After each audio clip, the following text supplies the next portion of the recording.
Products में, इधर हम क्या कहेंगे, इधर हमारे पास ना SO2 और वाटर जो है वो लाजमी बनते हैं जब एसिड जो है वो सल्फाइड्स और बाइसल्फाइड्स के साथ रिएक्ट करता है।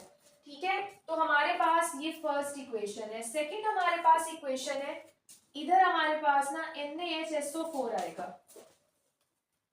ठीक है, आपकी बुक में आई थिंक ये मिस्टेक है। ठीक है, तो आप लोग उसको करेक्ट कर लें कि आपके पास NaHSO4 जो है वो इधर आएगा और साथ हमारे पास HCl है। तो हमारे पास एक सॉल्ट प्रोड्यूस होना है NaCl।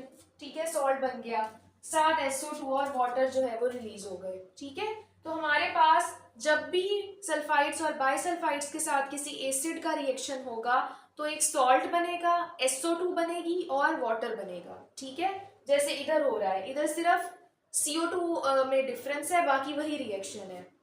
नेक्स्ट हमारे पास है रिएक्शन विद सल्फाइड्स। सल्फाइड्स कौन से होते हैं, जिनके अंदर ना सल्फर आता है। ठीक है, सल्फर यानी इस तरह सिर्फ सल्फर लिखा हुआ होगा, जैसे फॉर एग्जांपल FeS, ये क्या है, आयरन सल्फाइड। ठीक है, ये सल्फाइड था।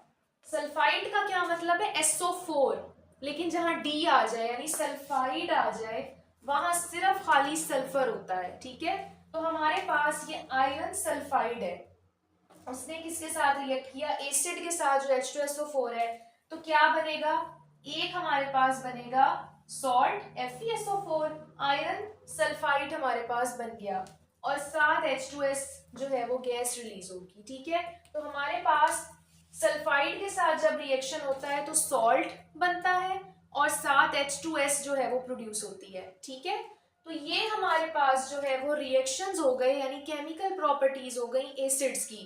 फर्स्ट हमने पढ़ी रिएक्शन विद मेटल्स, जिसमें हाइड्रोजन गैस जो है वो रिलीज होती है। सेकंड हमने पढ़ा reaction with carbonates and bicarbonates, जिसमें CO2 और वाटर प्रोडक्ट्स में लाजमी बनेंगे सॉल्ट के साथ। ठीक है, उसके बाद नेक्स्ट हमने पढ़ा रिएक्शन विद बेसिस, ये न्यूट्रलाइजेशन रिएक्शन है और इधर सॉल्ट के साथ वाटर प्रोड्यूस हो रहा है। ठीक है, उसके बाद हमने पढ़ा reaction of sulphides and bisulphides, acid जब सल्फाइड्स और बाइसल्फाइड्स के साथ रिएक्शन देगा तो SO2 और वाटर प्रोड्यूस होंगे। ठीक है, और लास्ट हमारे पास क्या रिएक्शन है, रिएक्शन विद सल्फाइड्स। ठीक है, तो हमारे पास जब सल्फाइड्स के साथ एसिड रिएक्ट करेगा तो सॉल्ट और साथ H2S जो है वो गैस प्रोड्यूस होगी। ठीक है, तो ये हमारे पास आ गई chemical properties of acids. Next हम देख लेते हैं एसिड्स के यूजेस के, जो पॉपुलर एसिड्स है ना जो ज्यादा से ज्यादा यूज होते हैं डेली लाइफ में, उनके क्या यूजेस हैं। ठीक है,